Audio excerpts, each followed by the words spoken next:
Alright, so today I want to give you an update on Lucy, my really big reticulated python. She has been going through some changes in her enclosure. I kind of kept changing the substrate from one thing to another. I went to paper for a while, and then I went over to coconut husk, and then, I don't know if you watched some of my older videos, I actually went to a towel, and then some people said, hey, a reticulated python can actually eat a towel accidentally when they're eating a rodent, so that kind of freaked me out. And then I went to like a towel hot glued to a piece of cardboard, which was it was kind of interesting to actually do that. And I found out that was really labor intensive. And if you're actually using cardboard or a towel or something like that, you're always kind of chasing the mess all the time. They're really messy. And it seems like she pees every few days. That's kind of the big thing. And I finally went back to a coconut husk, which seems to be pretty much the best substrate. And what I actually do is instead of like taking her out and cleaning the whole enclosure, what I do is I kind of reach in kind of behind her on the side, try not to get bit by that big girl, and then kind of clean out half of the substrate and then replace it, and then kind of move her over to the other side and replace the other half. And she's kind of in an enclosure that needs to be a lot bigger. I'm kind of deciding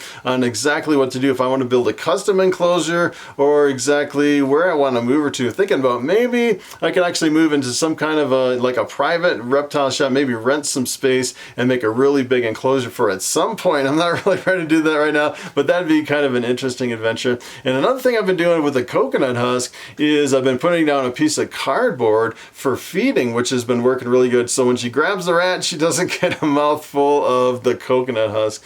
And she is really big. I'd say she's probably about close to 100 pounds. Really amazing snake. So I'm going to jump over and I want to show you Lucy.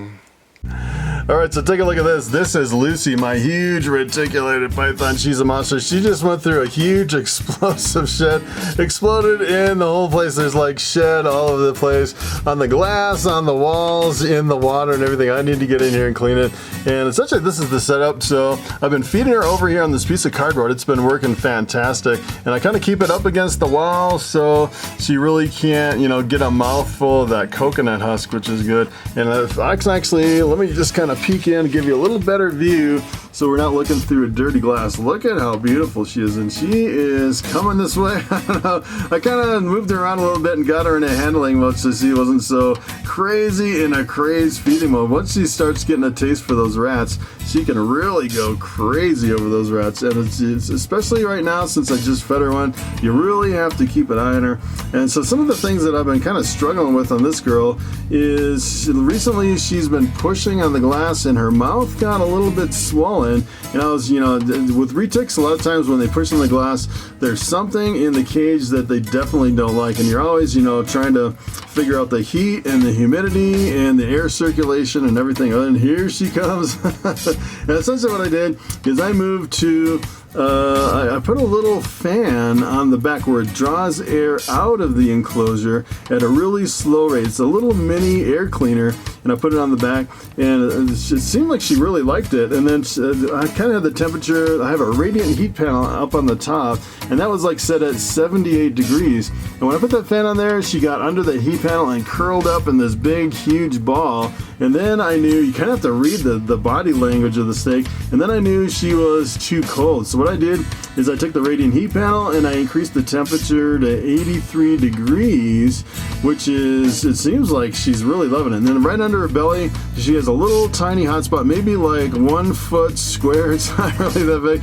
And that is set at 88 degrees. So she has a hotter hot spot underneath, and then 83 above. And sometimes it actually, you know, sometimes with these retics you have to kind of adjust the temperatures and the humidity and the airflow depending on if they start pushing or not. And sometimes when they start pushing, it can be really challenging trying to, you know, figure out what is going on and what is wrong with that reticulated python. You definitely want to keep them happy, because I've actually seen them where they push and push and they mess up their face so much they get a really bad infection, and sometimes there's really nothing you can do besides putting them in like a zoo type of enclosure or something like that. You can't really let them run around your house because they're so big and so powerful.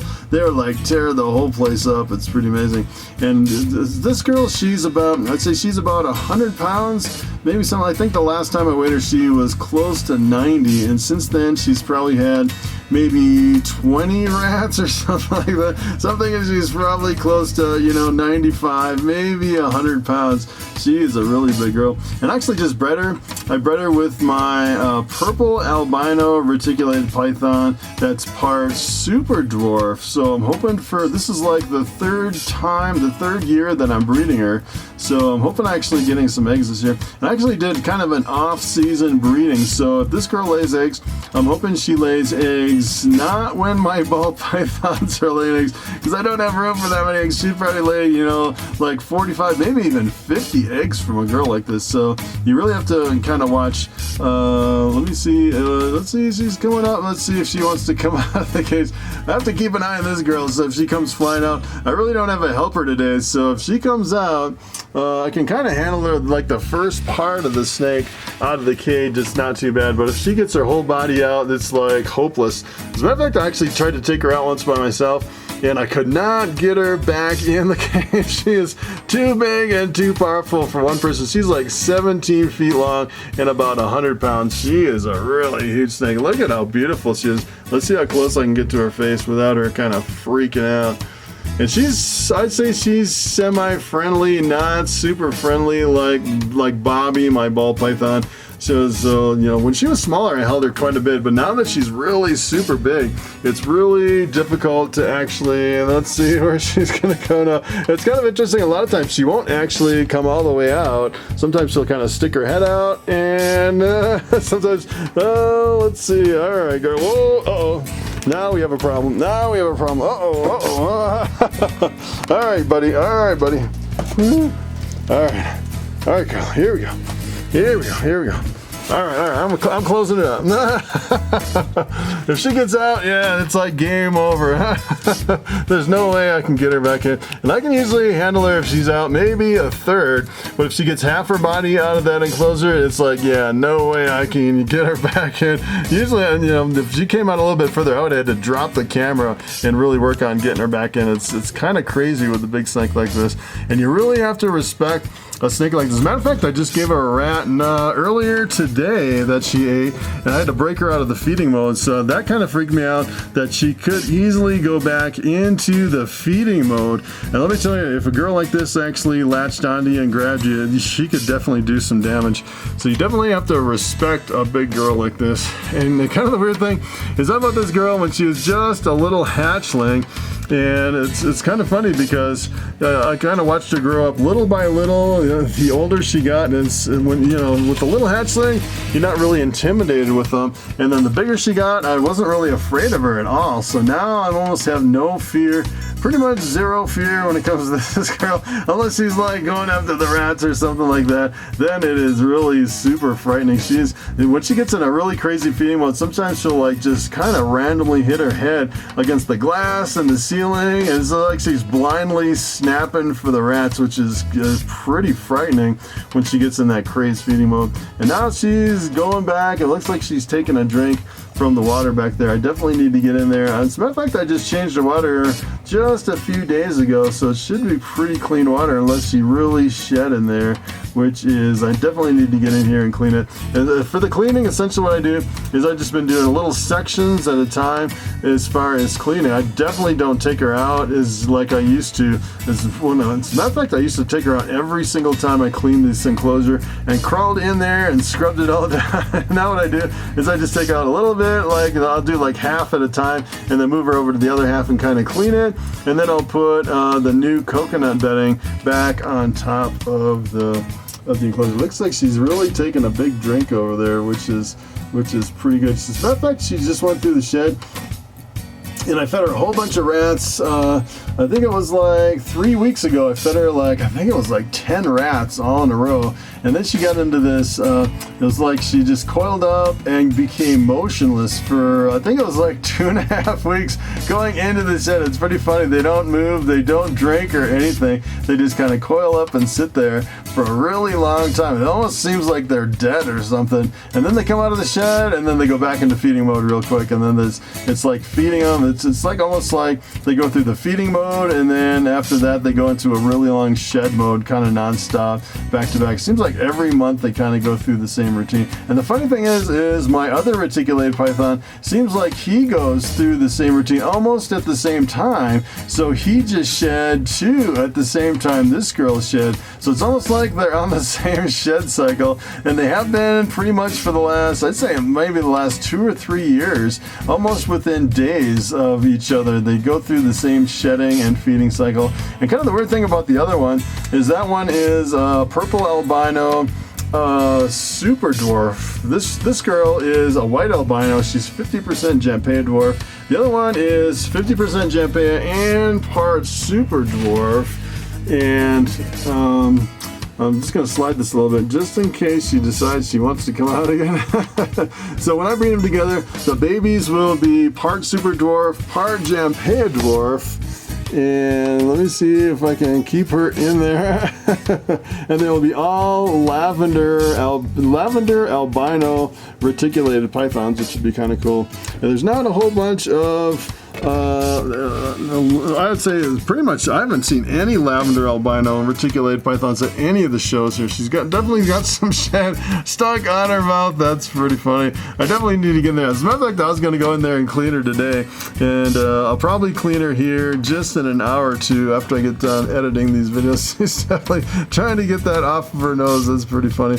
But yeah, these retics, it seems like you're always chasing the mess and always kind of trying to keep them from pushing on the enclosure. But let me tell you, they are gentle giants. In most cases, they are really awesome snakes, and they make really good, I think they make really good pets as far as kind of, you know, if you actually do a hands-on pet, I would say you definitely need more than one person. She's almost getting to the point where I almost need 3 people, this girl, to actually handle it. So that is Lucy, my really big reticulated python. She's been with me for, I'd say about 5 years now. It's pretty amazing. Coming up on the 5th year that I had her. I actually bought her as a really tiny little hatchling. I got her on the internet. As a matter of fact, I think I got her over on like some monster snake forum or something like that. And I did not expect she was going to get so big since she's 50% dwarf, but she is a really beautiful animal. Alright, so there you have it. That is Lucy, my really big reticulated python. Now let me tell you, when it comes to reticulated pythons versus ball pythons, ball pythons are so much easier, such a smaller snake. When it comes to those big snakes, it is a completely different level as far as handling and care. You definitely need a second person, and you definitely have to have respect for those big snakes. So that is pretty much it. Thanks for watching, and I will see you in the next video. Alright, so take a look at this. I have 1 watermelon rind and 38 birds. Let's see who gets the watermelon rind. It's going to be a mad dash. Alright, let's see.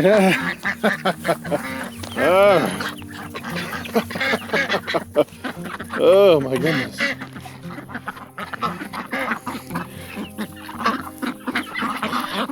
Not enough to go around. Look at that.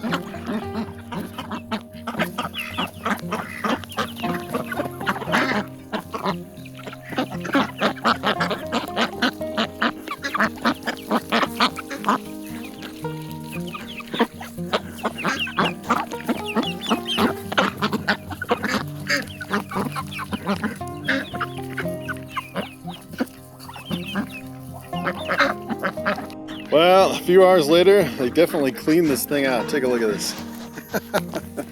That is completely cleaned out. Wow.